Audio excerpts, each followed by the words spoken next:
Every so often on Time Team, we get a site that we really wish we'd had more time to work on. And for John and Jimmy and our amazing geophysics team, the Roman fort at Branadunam was just that.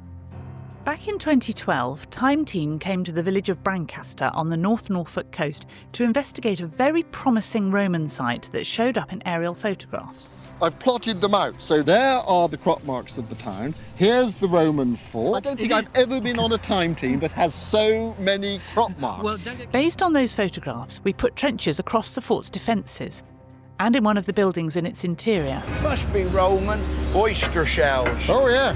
Oh, Look at that, didn't they love their oysters? Roman lunch. I'd be convinced that's Roman. All these finds, guys, and still they keep coming. Over 3 days, we uncovered an extraordinary 2,500 finds. Oh, wow. Told you. That is really nice, isn't it? Eh? That is amazing. That's the first pewter vessel I've ever held. Is that really? Yeah. They're really rare, Phil. They really are. It's called Lorica squamata. It's Roman scale armour. But it was the scale of the geophysics that really stood out. With a fort and surrounding settlement barely touched since the Romans departed, the site promised outstanding results. So John and Jimmy attempted their largest and most detailed archaeological survey to date. The magnetometry was a huge triumph. Isn't that fantastic? These responses that I've not seen the like of before. It is such an amazing picture. But the wheels literally came off on the radar survey. Jimmy's computer system wasn't designed for the enormity of this investigation, and it crashed under the sheer volume of data. So basically we've collected so much data that you've put the system on overload. Yeah, that's it in a nutshell, really. 3 days of survey work were lost, barring one tantalising transect of radar. Okay, so this is basically a 40-metre wide transect right across the interior of the fort. So it's going to go through the time slices and see if you can spot anything. Good. Just a bit. The Geofizz results were unbelievable. We could see rooms within buildings. The results from under the ground were as clear as day. But that was over 10 years ago. Our computers nearly exploded with the amount of data we had. In the intervening years, technology has progressed hugely. So we've returned to see if new geophysics can give us a clear enough vision of what's underground to create a 3D reconstruction of the Roman fort without even digging it. And you've guessed it, we've got just 3 days to try and do it.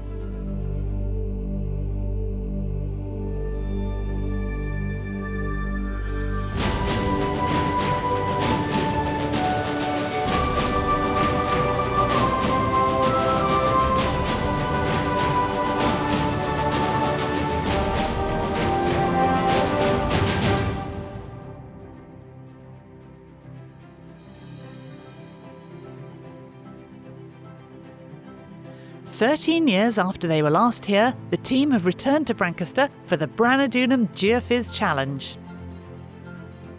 Brancaster is a small village situated in the east of England, on the northern coast of Norfolk, facing out onto the expanse of the North Sea. The village sits back from the open water on a gentle slope looking down over an intertidal zone of sand dunes, salt marsh and water channels. And on the edge of the village, in a squarish field, is the Roman fort of Branadunam. Branadunam was one of 12 Roman forts along the south and east coasts of England, known as the Forts of the Saxon Shore. They were built in the 2nd and 3rd centuries AD to protect trade routes to the European mainland and repel barbarian raiders from across the sea. And this is where John and Jimmy and the geophysics team are reassembling in order to pick up where they left off in 2012.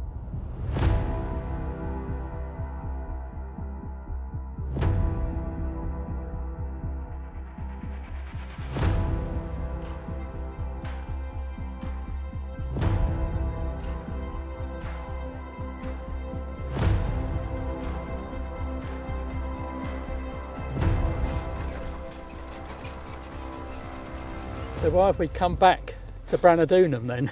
Well, basically we've got the best results ever on Time Team from here.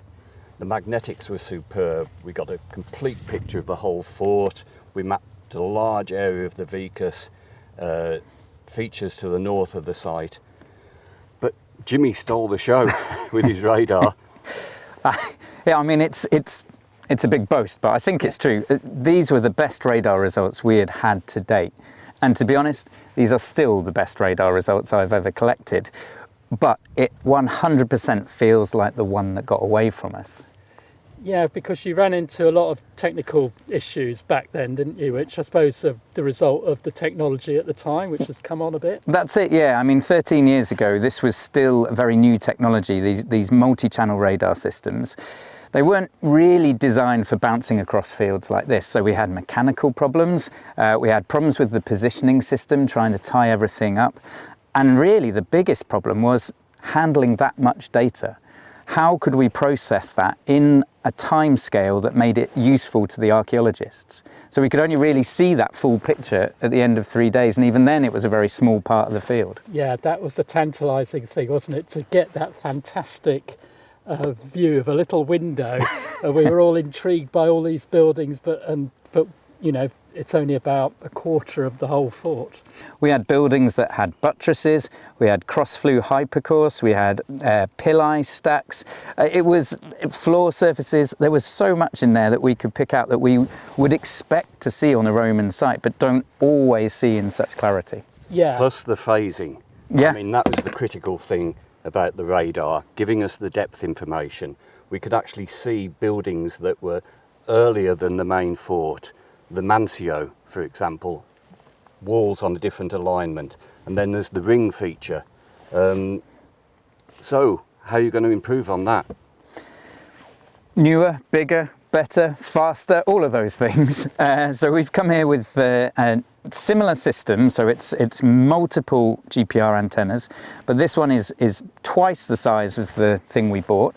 It's got almost 3 times as many antennas in that space, so that means everything is closer together. So hopefully what we're doing is going from HD TV, that this was, to the kind of 4K shiny results. So we should be able to cover the entire field, and we should be able to see data results almost immediately once we've finished. Wow. And you've got 3 days in which to do it. Always, always.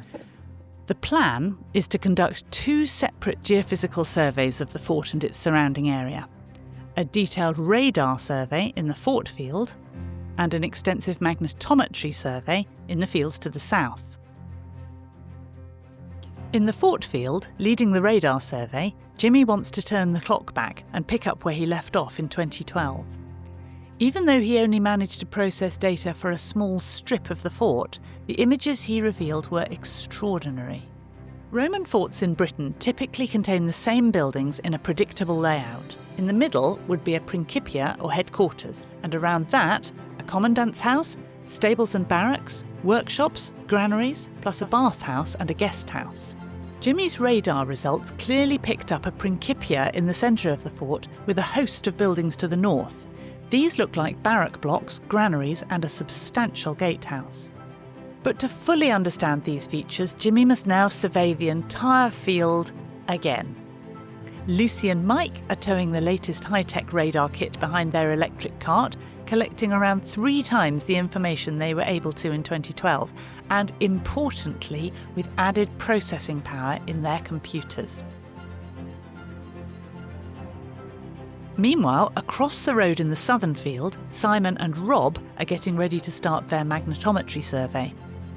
Back in 2012, very impressive magnetometry results were collected across the fort and in the adjoining fields to the north and east.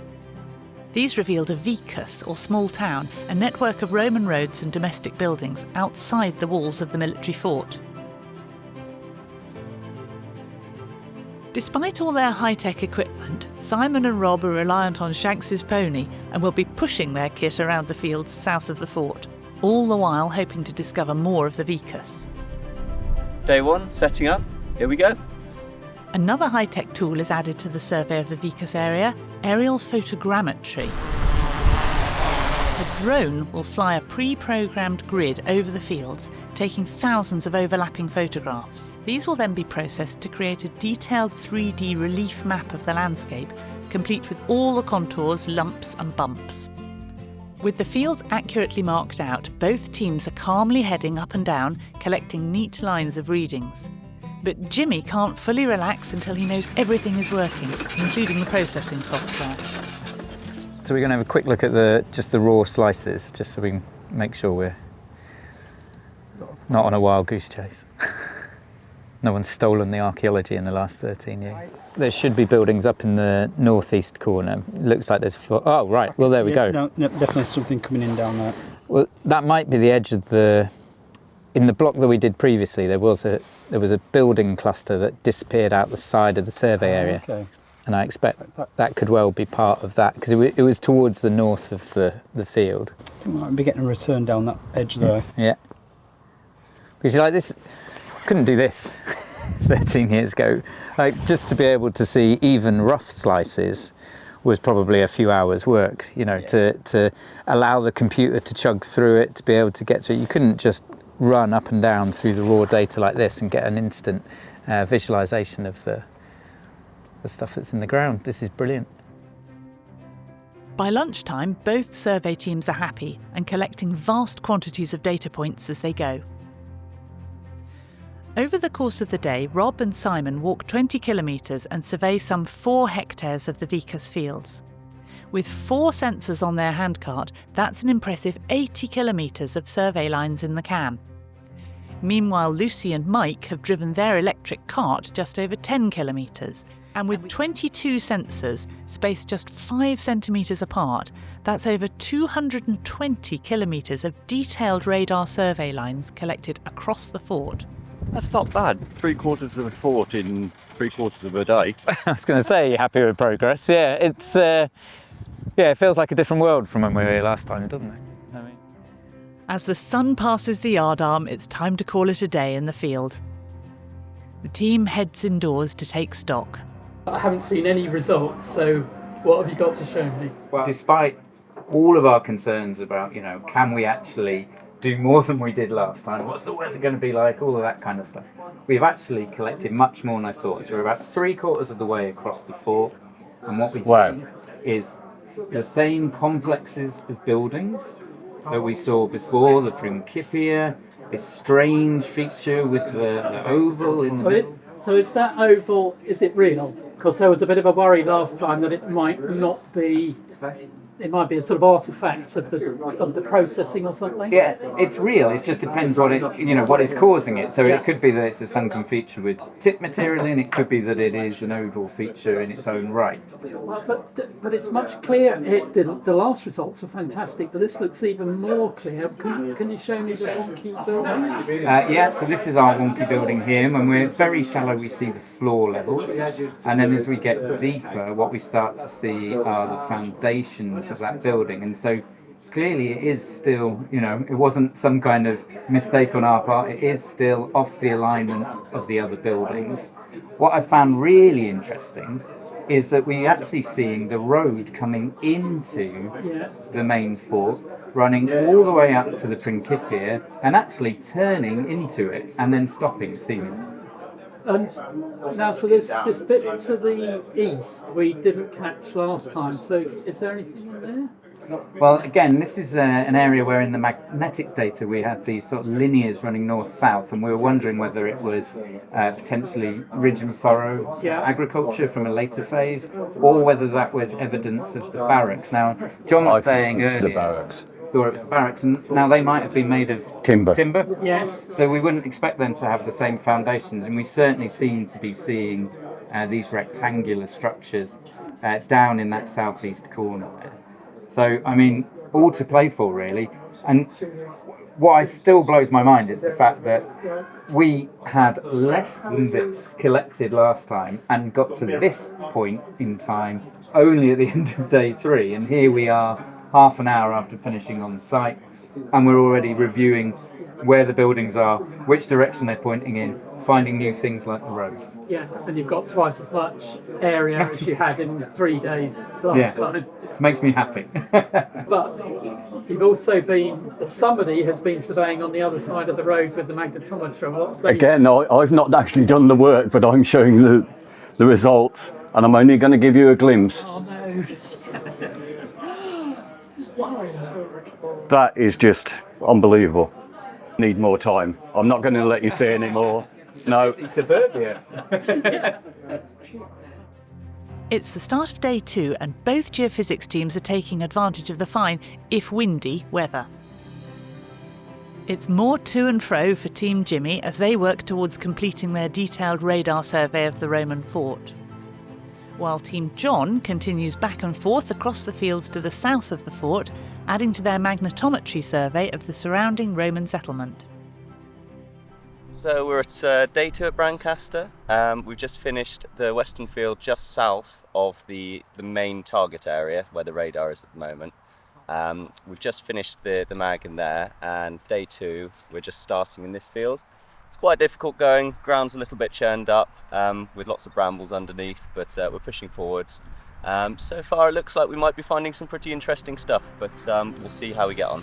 All the while, the results are taking us closer to finding out whether we can accurately model a virtual shore fort through geophysical survey alone without any need for digging.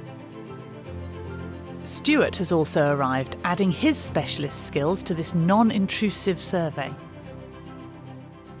Stuart, last night we had a really quick look at the data in the pub, obviously.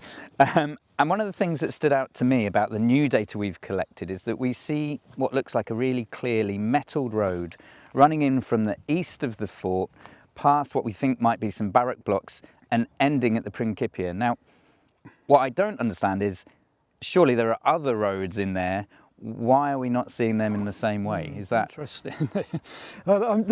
This is all new to me, of course. I wasn't here when you did the last programme all those years ago, so I'm seeing this site for the first time. And I haven't obviously seen this before, and I haven't seen the landscape before. But in any Roman fort, you expect a pattern of roads which conforms to almost like a template. Right. You have a principal road coming in from one direction, which is for dignitaries. You've got a main axis road called the Via Principalis, which connects 2 gates and goes through it. And then you've got a gate and a road going out the other direction. So normally there's 4. So you do get like a crisscross pattern of roads inside the fort. So you may be seeing a section of road here that's preserved, but in the other directions it may be that those roads have had their metalling, if they have metalling on, any kind of stones or flint or anything like that, that's been robbed away or ploughed away. So you may be seeing even differential survival of bits of road. But also, when you mentioned barracks, if there's cavalry here, and there's a suggestion there might be some cavalry here, that you actually want access for the horses to quickly get out onto the main spine roads easily through the gate. You don't want them to have to go round the building. So it may be that metalling in one place is because there's more traffic, more heavy duty wear needed in that area expected. So at this stage it's kind of all open to me, really. So it'd be a bit like a farmer throwing gravel into the gateway where, you know, you're always concentrating the traffic and it gets mushed up, and so layer after layer. Quite possible. If you remember in the old geophysics though, Jimmy, the gateway, the road that comes through the gateway in the north, there is a metalled surface in the GPR there. It doesn't continue through, but that reinforces the interpretation. You metal the areas of high traffic and so on. We've extended the survey in the field to the south now, Stuart, and you're talking about roads. We've got a whole series of roads. I need to get them on the map to see how they actually relate to the fort, but you're going to look at the wider landscape. Yeah, in a way, the roads all come into the fort or go out from the fort, and they're all around the fort. So I'm going to use each road as a kind of a marker into the landscape and look at the coastal area, look where the Vicus might be and all the new stuff you've got, and try and piece all that together and see what the patterns tell us. Because if we understand the pattern inside the fort, we understand the patterns outside the fort, then we can start to understand how people are moving through this landscape, what they're doing in different parts of it and so on. So yeah, I've got a lot. You can stay here nicely within the fort, but I've got to go off and go on the wanders and see what I can. So you need to walk while we talk. No change there. Geofizz is proving that the fort at Branadunam generally conforms to the expected template. A headquarters building in the middle, surrounded by barrack blocks and ancillary buildings, all surrounded by huge stone walls with defensive towers and central gateways. Principal roads would have crossed the fort east to west and north to south and led out of the 4 gates. But where did they go? Evidence of a Roman road was discovered to the west of the fort when the neighbouring housing estate was built in the 1970s. And Stewart is following the line of that lost road westwards, away from the fort, looking for clues as he walks towards the heart of the village of Brancaster. One of the gates from the fort leads out to the west, and you can see on geophysics that was done some time ago that there's a small Vicus settlement to the west and a road carrying on westwards. Well, basically I'm following the line of that road now, and it's the main road, all the traffic behind me. Although the modern road through Brancaster wiggles about a bit on the outside, there is a straight section behind me between the church and the buildings which is straight. And if that line is continued and projected, it heads straight towards the road that comes out of the west gate of Brancaster Fort. So I think we have to seriously consider that even though the modern road doesn't look Roman in character, that at least a section through here might be preserving the original route between Brancaster Roman Fort and the Roman road at Hunstanton, further out to the west. And evidence of the road heading south out of the fort is turning up in the magnetometry survey. Oh wow, look at that. This is some of the best data I've seen. So we're working towards the fort. So the closer we get, the more we're going to reveal any links between this and what's happening over in the other field. But you can see coming up through the middle is a possible roadway into the centre of the fort. Yeah. And then you've got 2 other possible roadways running either side of that fort as well. Yeah, there's really a lot going on. Yeah, I mean, every time you look at it, you just see more information coming out of it. Yeah. For some, it's repetitive, hard work.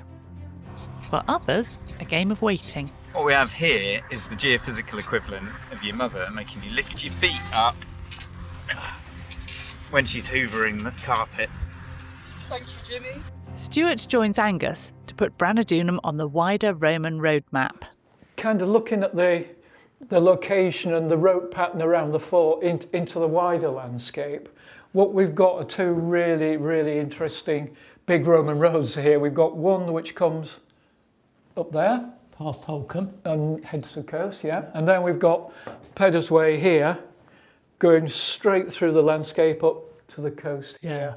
So what we've got is kind of a wedge of primary roads coming out to the coast, and what's in the middle of it? Brancaster Fort. Yeah. So what that then leads me on to start evaluating is connecting whatever was at the end of these 2 roads with this one. Of course, we've got a road in the modern landscape doing that, and it's wiggling, it's developed and changed over time. So that led me to carry on thinking about this axis. And if you look at the layout of the roads we already know about, that from the data that has been collected before, the road out to the west comes through where this estate is now that's been built, and if you predict its route, it comes straight to where the church is, up here. Back on site, the results from the drone survey are ready. That's really nice. So that's the photogrammetry. Yeah, that's the photogrammetry. So after Simon left yesterday, he left me all of the data he collected. I processed it last night, so this is the first view of all the data. So you've covered a large area. Yes, it's a lot larger than anything we've surveyed, so we've got the wider landscape and all of this. So how big? That must be 50 hectares? Yes, it's 50 hectares was the main focus, and then it's extended a little bit at the boundaries, so it's probably about 70 hectares of data we've got. And that's mapped down to, what, 5 centimetre? It's about 5 centimetres per pixel. So it's in a lot of detail which we now need to analyse and try to get as much out of it as we can over each individual area. So that will help Stewart with him studying the landscape? Yes, it will. I mean, this is fantastic because we didn't have drones when we were here 12 years ago, and to map that in a couple of hours in such detail. Yeah. It's just incredible technology, isn't it?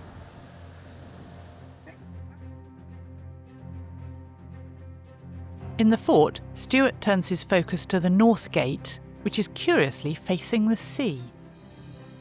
I'm sorry to pull you away from your day job, but it would be really helpful with a drone if you could give me a kind of perspective from the height of the original gate towers and wall level to see what we could see outside.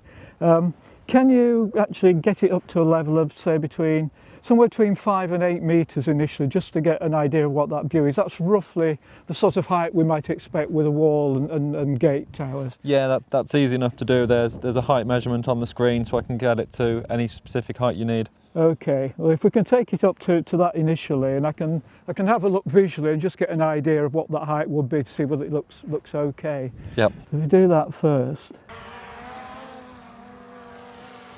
you get a visual idea of the height. What's that showing you? So that's 7.5 metres there. 7.5. So yeah, I think a little bit lower than that, but that's about the maximum height I think you want for the walls. So that's 7 metres now. 7. Yeah. Right. Can you now pan sort of left to our right, as it were? Just a kind of panorama round like that. And try to recreate what the view might be like from the top of the gate tower here around the perimeter. What could you see? If you were guarding part of the coastline, how much of the coastline could you see? You know, that kind of idea, which you can't see down at ground level. That's great, isn't it? You see out beyond. Okay, you get a totally different perspective. We're kind of blocked by all these trees and everything now, aren't we? And you can start to see the horizon of the sea, can't you, in there? Yeah. By the look of it. After walking 40 kilometres in 2 days, Rob and Simon have now completed their magnetometry survey, a colossal undertaking. So we've now extended the survey into this field. And how much have you done, Simon? We've done about 8 hectares, so it extends about 400 metres to the east and about 200 metres towards the fort in the north. And that's 8 hectares in less than a day.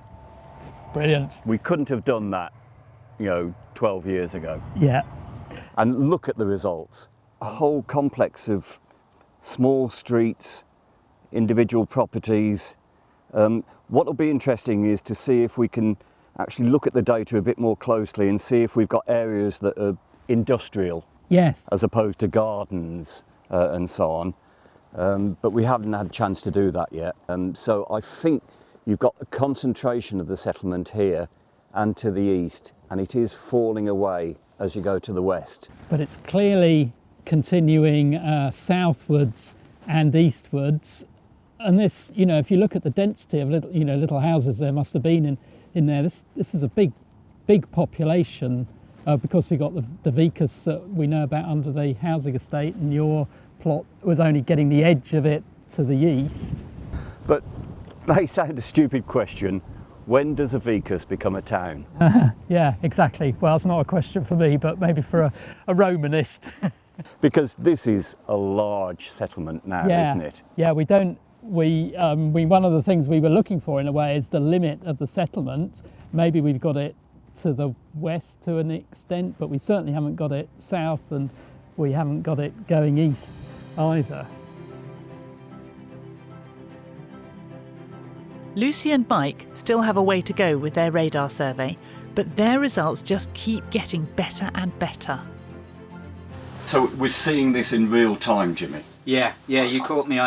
Mike had left this in here processing, and I kind of came in to have a quick view of it.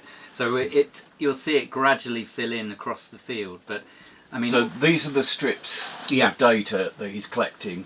It's processing, putting all the strips together, and giving us this 3D plan. Yeah. This is just one time slice. Yeah, so this is at about 80 centimetres, and then obviously we can jog up and down through that.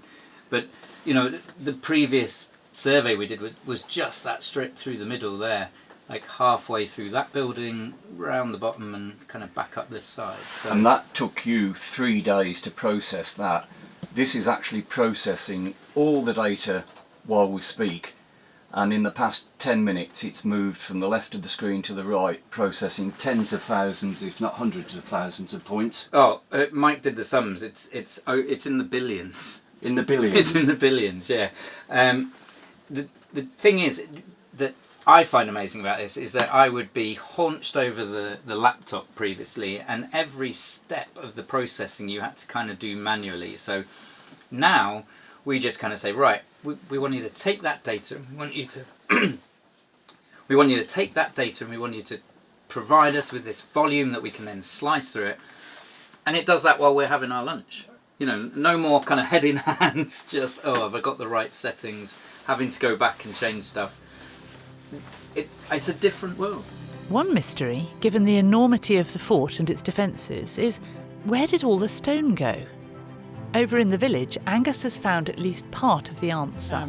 If you look at the stone here, this is a stone that's come from Branadunam, and it's been reset in the chancel of Brancaster Church.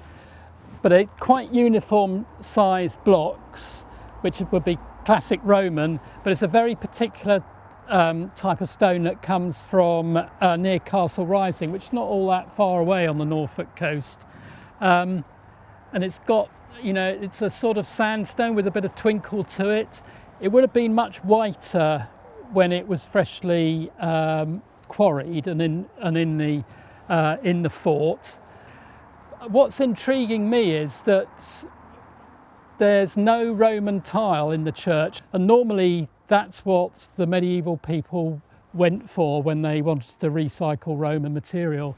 Often Roman walls had layers of tile, then layers of flint, then layers of tile, and they'd mine out the tile and reuse that. But I can't see any tile in the church or anywhere else in Brancaster at all. So does that mean there wasn't any tile in the walls of Branadunam? You know, that would be interesting to know. But yeah, so that's the Branadunam stone reused in Brancaster Church. Stewart meets James Albone, the local Historic England inspector, who has a particular interest in the Roman road network of Norfolk. Well, we're approximately at the centre of the Roman fort here, which is a centre of operations. I've been looking round the site. I've been trying to understand the roads out, where they're going, where they're leading to, how the fort fits in the landscape, and using the roads as my kind of waypoints to help me in that journey. And I'm starting to build up a picture, I think, of a sense that we need to think wider than the immediate landscape we can see here. Yeah. What I don't know a great deal about is the wider network. I've seen them on a map, two nice straight lines, but I don't quite understand what their importance is in this landscape. Can you fill me in a bit on that? Absolutely. If you look at a map of Roman Norfolk and look at the location of Brancaster Fort, there isn't a Roman road leading straight across the landscape to the fort, as you say. To the west, there is a Roman road coming up from a Roman town at Toftrees near Fakenham, which leads up to the coast at Holcombe, and Peddar's Way cuts all the way across the Norfolk landscape, across to the coast at sort of Holme next to the sea, Hunstanton, that area. Effectively believed to be a ferry across the Wash to Lincolnshire, right. Where there was possibly another shore fort near Skegness. Yeah. But this site sits in isolation away from those roads. It does, doesn't it? And this very much confused some of the researchers in the 19th and early 20th centuries, going, well, why is the fort here and not one of those roads? And that's a question of when they were constructed. Those roads were constructed earlier than this fort. Oh, I see, yeah. So they were there before this fort came along. Right. But then the question remains as to why the fort isn't at the end of one of those roads, which is a separate question.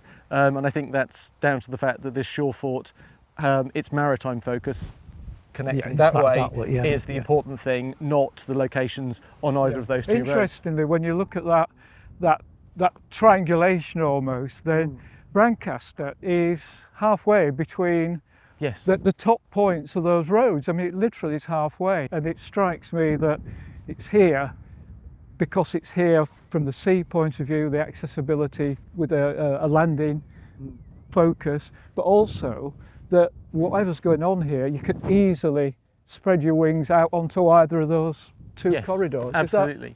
Yes, yeah, that axis, that east-west axis here is the really important thing to connect, as you say, I think, to those two roads, even though we don't have evidence on the ground of beyond the immediate vicinity of the fort, how that connects. Right. And I think, again, that's possibly because those roads weren't constructed in the same quality as Pedder's Way Yeah. and the road down to Tofftrees, because they're a little bit later. They're more track-like in the landscape and not left so much of a signature. Right. But I think, yeah, as you say, it's that connection back to that other road network that's I mean, important. presumably, even from a defensive point of view, that if you've got cavalry based here, then that's kind of a rapid response force that can go either way if there's any landing up there by something or whatever. Do you think that's part of the formula? I think so, because this is essentially, it's one of the Saxon shore forts. It's there to provide that coastal defence, which you've got a specific point, but then, as you say, you need to be able to get military forces along the coast quite quickly if something's happening in either direction. You almost get a double winning situation. You've got that flexibility of defence, but you've also got, if you've got landing and trade and ports and a thriving economy, that can go out by sea, it can go out either way back into the Roman economy here as well. It's kind of a trading centre and a defensive position all in one, isn't it? Absolutely, and some of the shore forts, as well as their defensive role, they possibly had a role in terms of exporting produce across to the Rhine frontier. Yeah. So that maritime connection, if larger seagoing vessels are able to come up quite close, they're a collection point for stuff being transshipped.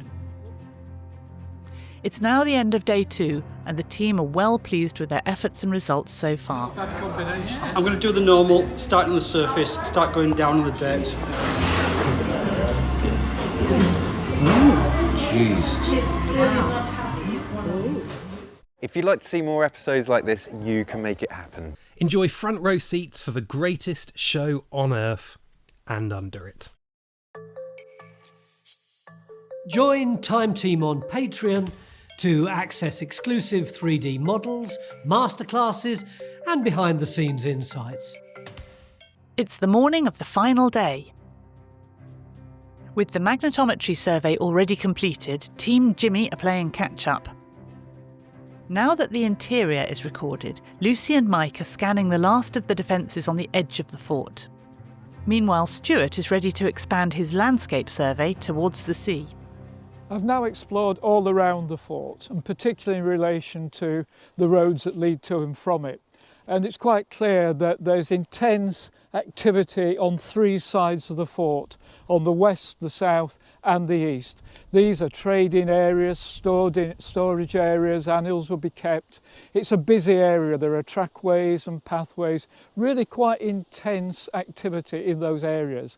But the one enigma is the road that would lead out from the North Gate, which is where I'm standing now on the edge of the ditch. I'm only about 15 metres away from where the rampart with the north entrance would be.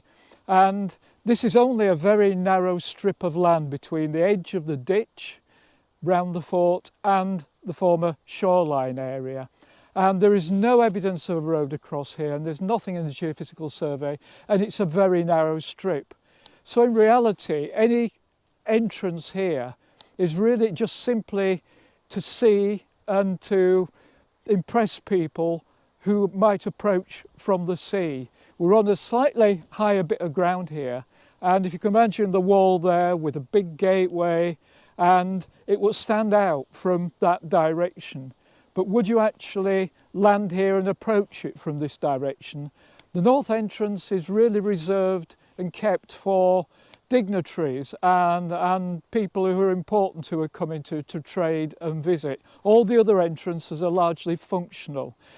So in a way, anybody coming through here either would land on the foreshore down there and simply walk up here, or they would come on one of the other roads, probably the road from Brancaster Stave that heads out that way, and come round the edge and then into here. That's the most logical interpretation of how that works.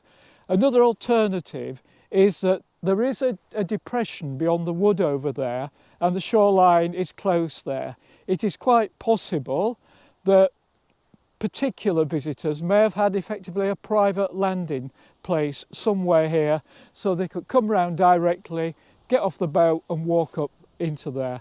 We don't know, but clearly the north side is very, very different to all the other 3 sides. The rest of the team get together with Historic England and the National Trust, who are responsible for the management of this protected site, to discuss the results of both geophysical surveys. We've now extended the magnetics to the south, and this is the field where there was nothing showing on the AP apart from the hint of a road, and it's never had geophysics done before. That's incredible. And quite nice. Ooh, yeah. Yeah, that's filling in that gap from the aerial photography. I mean, we've got a series of roads going north-south, nothing directly in line with the southern gate. We've got this gap to the south of the fort, but then a complex of enclosures, paddocks, gardens, buildings, you name it, it's there settlement-wise. It's very similar to what we found to the east in 2012. I mean, there may be industrial responses in there, but not bad. Not absolutely. Fantastic. Amazing, yes, yeah. We can't assume it's always going to be Roman, I must admit.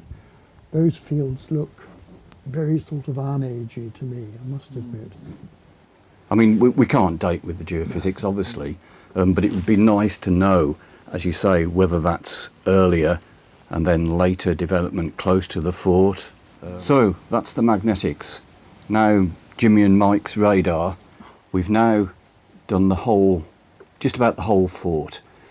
We've been collecting data at 6 centimetre intervals. There's several billion data points here. Okay, so if we start at the ground surface, and I'll just slowly go through the time slices, and you'll start to see at about 30 centimetres down things starting to appear. We're starting to get the ramparts and the ditches. Can I just show you a couple of things, because this is the incredible detail we can see. Look at the north gate. Wow. That is incredible, isn't it? And you can actually see the curved walls on the tower. Well, you can always rebuild it in your head from there, can't you? Yeah. We've got a series of barrack block stables. They don't show us clearly, but they're probably not stone built. They're a mixture of timber and so on. We've seen the Principia, so go into this area. Look at this structure. I mean, to me, that says temple. And I don't think you'd normally expect a temple in a Roman fort. Oh wow, look at, having that central square, that's absolutely perfect, isn't it? You'd expect it more central, wouldn't you, the temple? Well, would you expect it at all? No, you wouldn't. Very No. unusual, wouldn't it, inside a Roman fort? Yeah. What about the strange oval thing, John? We've got sort of more information about that. So what's your thoughts on that one now? Well, I think the jury's still out. We thought at one stage it might be a sort of horse exercising area, a gyrus, but I mean, Jimmy's looked at the data in a bit more detail, and it feels more like a ponded feature. Yeah, so I think when we get to the much deeper layers, what we see is a very clear rectangular structure, and that's down sort of heading towards 2 meters deep. What it feels to me like is that that isn't an oval feature, it's actually just how that part of the site probably has been backfilled, because it's very ephemeral, it's very soft around the edges, you know. And I could imagine, you know, people coming along and turfing material in from the edges of it. You end up with this thing that fills around the outside and gradually goes into the middle, so you end up with this natural bowl of fill material. Presumably that infilling represents a phase of change. Yeah. Between, you know, whether it's the end of what's going on the site or one of the changes within its layout. That's interesting in its own right, because it's providing potentially information about that change. Yeah, yeah. And the other thing about that feature that we see now that we didn't see before, because again we only really caught half of it, is that at a certain depth it looks like there's a dead straight line running out of it diagonally down to the lowest point of the site. So again, it kind of pushes our idea towards, well, is this something to do with water? You know, and we've got an outfall from it, and so maybe stuff was coming in from elsewhere. So, as John said, you know, what we didn't have the ability to do when we were here last time is to actually process it within half an hour of collecting the last bit of data, and then do this and sit around and actually go, well, what is this? What have we got? And so there are we have this great opportunity to be able to really dive deep into this and understand a bit better what we've got. And that, yes, that different alignment. That's what we thought. Yeah. That's what we thought might be a Mancio, an early phase of the fort, because we'd only seen that bit. You look at that now. That, if I didn't know better, I'd have said that was a large courtyard villa. Well, if you took all of that out and stuck it in the countryside, yeah, it would be, wouldn't it? But that was the problem we had last time, was that we stopped just to the east of this. So we thought this was a single block. We thought there was a separate block here, and we could see that there was some stuff starting to happen across. But obviously now we can see the full picture of it. It looks more like this coherent set of buildings. It's still unusual that you've got this building which is at a different angle to the rest of the fort, which you wouldn't expect in a Roman military setup. So it's still whether we were thinking it was something earlier which had been included into the fort when that was built, but now it looks suspiciously like it might actually be later when they're not building things on such a rigid structure. Yeah, the thing is, there's so much information. We need to look at it in detail and look through the different time slices and start to look at those different phases and see if we can pull things out from different periods. But dare I say, the only way of getting the dating is putting a trench in. Yeah.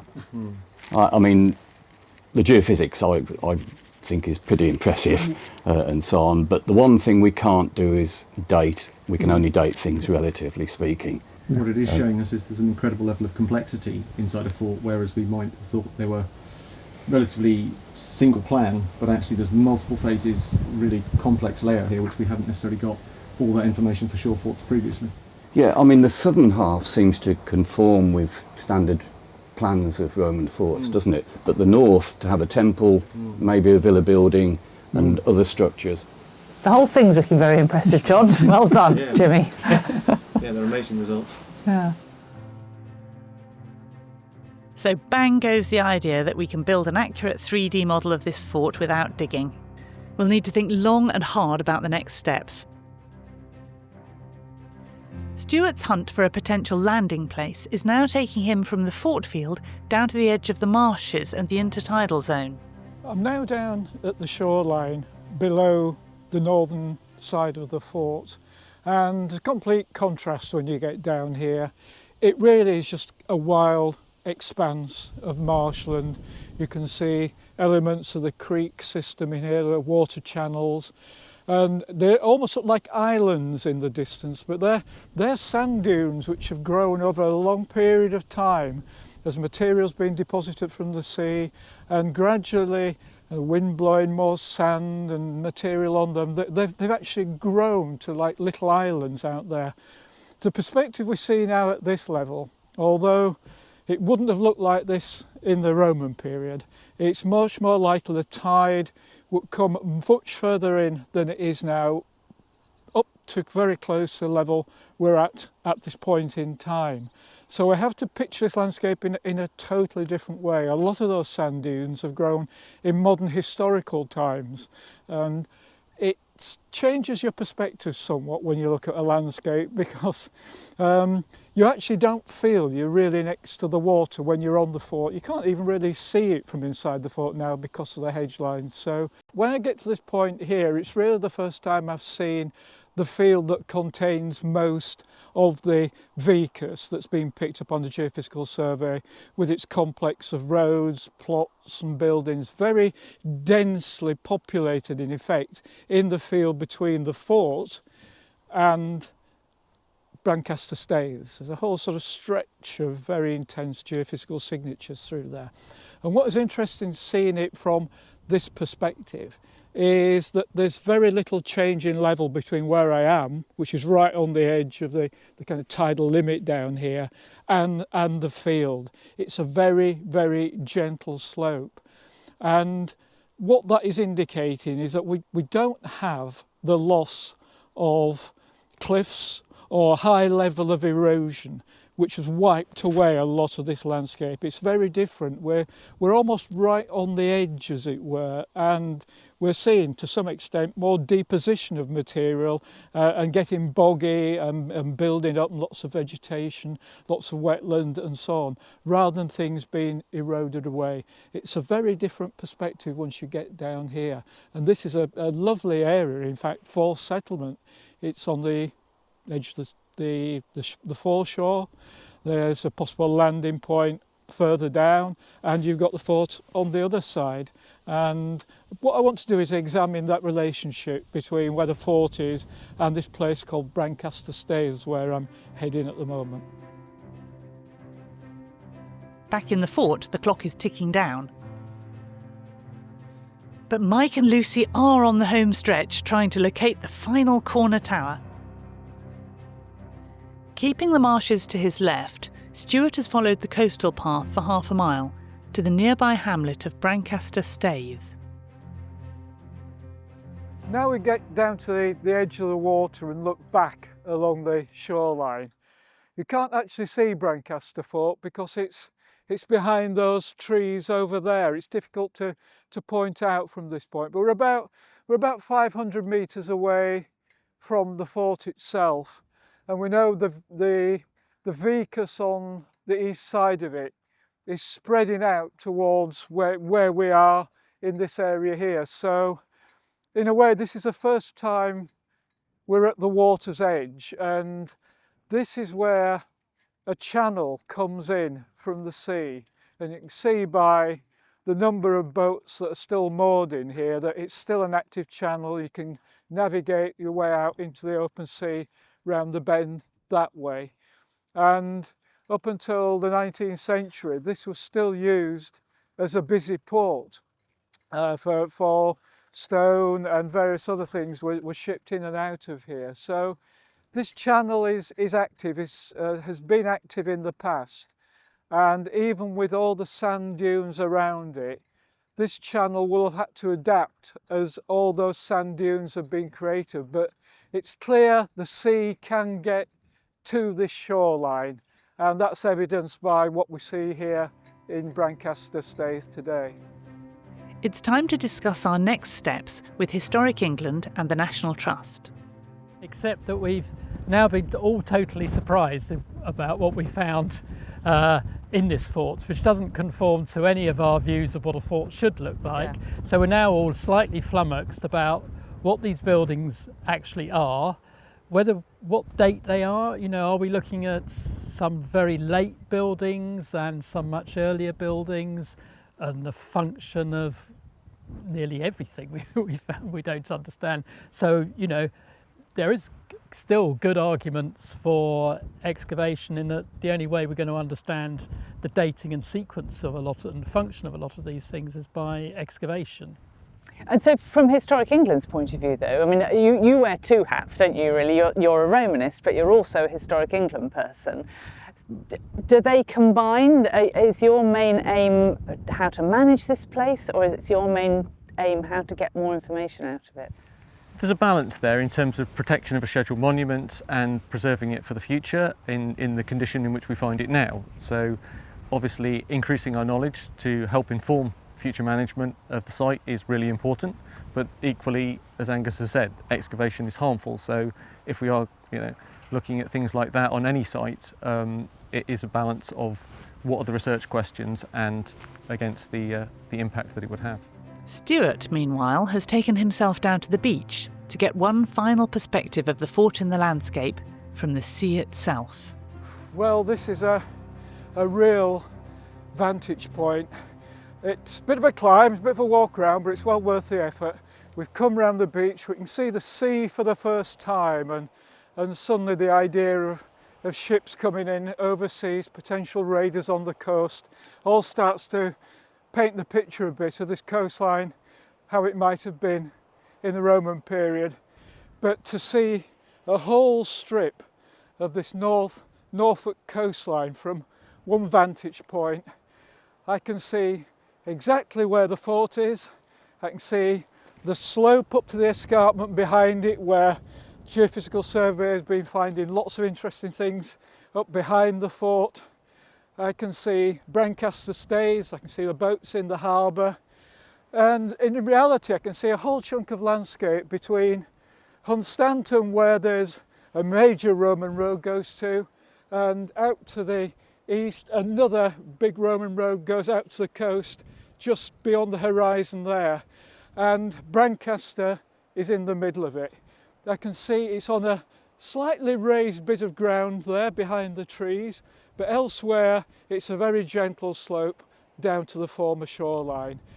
This is the kind of strip of coastline that Brancaster was placed here to protect in the Roman period, and clearly with the threat of invasion and raiders, as it were, from the Germanic tribes in Europe, this is a pivotal point on this whole arc of coastline. So one of the questions we do want to try and answer here at Brancaster is, when the Romans actually arrived here and settled here, did boats that came into trade land here at Brancaster Staithe, or did they land further up the shoreline directly outside the fort, or somewhere in between close to Vicus? That's part of the challenge of trying to not just work out what's in the fort, but how it integrated with the local landscape around it. One thing I think is clear from what we see in all the geophysics around the fort. There's an immense amount of activity going on, and trading with the sea and having a secure landing area where you could load and unload, and you're safe from the weather and the extreme tides and so on. You need somewhere secure to do that, and Brancaster Staithe, even today, still offers that security for small boats in here in sheltering. So where did they land? Not quite certain yet. Still a bit more investigation to go on in that area. We came here hoping to accurately survey and model a Roman fort in its entirety without lifting a spade. But after countless kilometres travelled and dozens of hectares surveyed, we are left with one big question: to dig or not to dig? To me, it's all about managing our inheritance, because that's what this is, for future generations, because it is so important, the archaeology under this extraordinary fort. And it's also the archaeology surrounding it. And that's the context. You know, how did people live in Roman times if you weren't a soldier? You know? What was the relationship between the fort and the surrounding countryside? Because it wasn't a simple one of conquerors and conquered. It was far more complex than that. But if we look at it as this is too precious for us to investigate, we must leave it to future generations, there's a risk that we may never find out those interesting things. We are the people now that want to know something. People in 200 or 2,000 years' time might not. I know this sounds very astonishing, but they might not be interested. Don't we owe it to the future generations to get some of the information out, to push our thinking onwards? I think we do. What we've got to do is fire their imaginations. And it seems to me that this Time Team episode has fired people's imaginations. It certainly fired mine. When I saw those Geofizz plans, I just couldn't believe my eyes. It really, those plans of themselves, you know, given a bit of archaeological knowledge, that does help. But those plans fired me up. Yeah. And that's what archaeology is about. It's about firing people's imaginations. Yes, but now we need to get all those imaginations round a table and say, what do we want to know? What can we know? What are our priorities? And have a really detailed look at the geophysics and think, well, what are the bits that we think we understand? Perhaps we can leave those.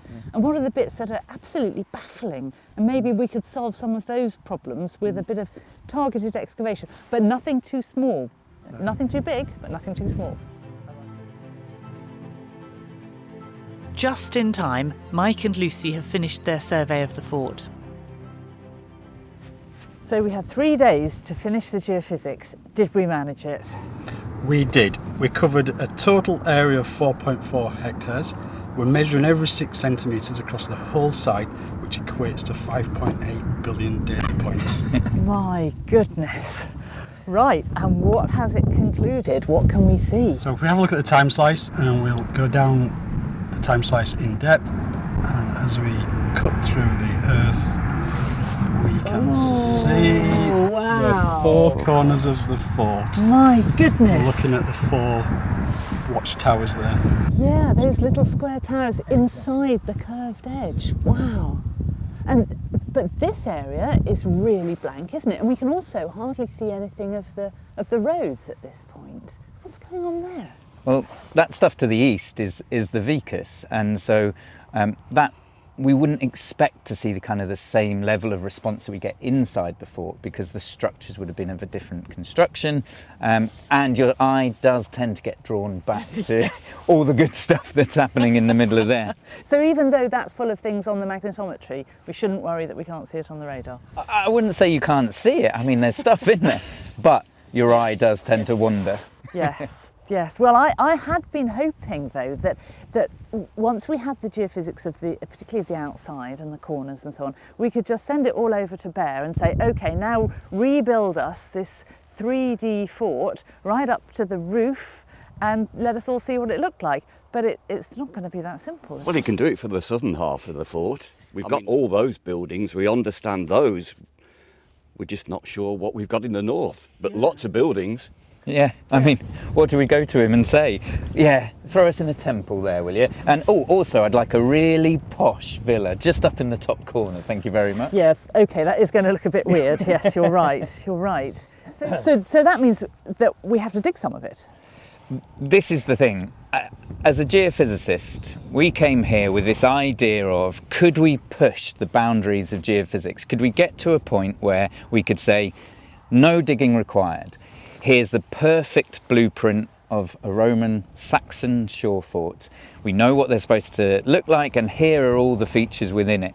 And, you know, as a geophysicist, I would have loved to have been able to do that. But I think actually what we've done is we have created more questions than we started with. But actually I'm quite proud of that. I'm proud that we've taken an assumption about this fort and turned it on its head, and given us all of this detail to go at and think about how we might look at this further in the future. And look at the wider landscape.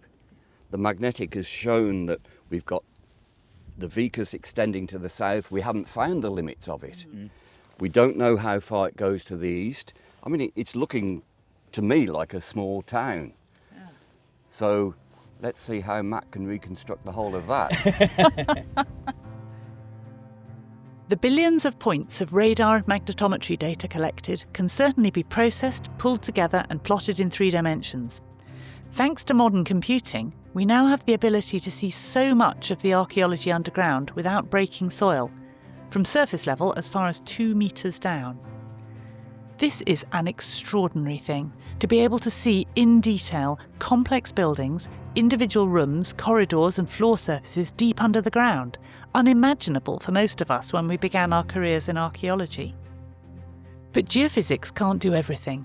Without digging, without datable finds, without the intersections of features and contexts, we can't always identify what buildings were used for, or know what they looked like, or work out what was in use at the same time, or which layer came first.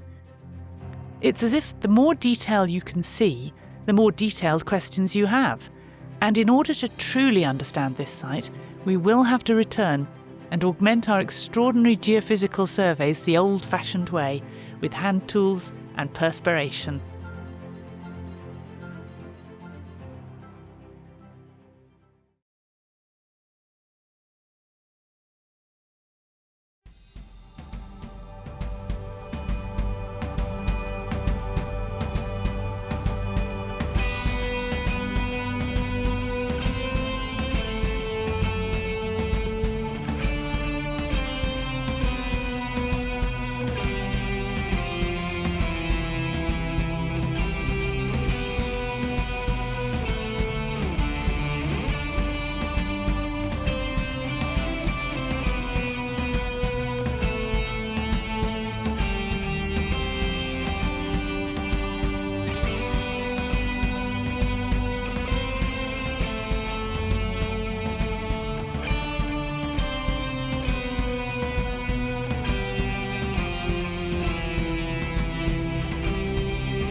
Join Time Team on Patreon to access exclusive 3D models, masterclasses and behind the scenes insights.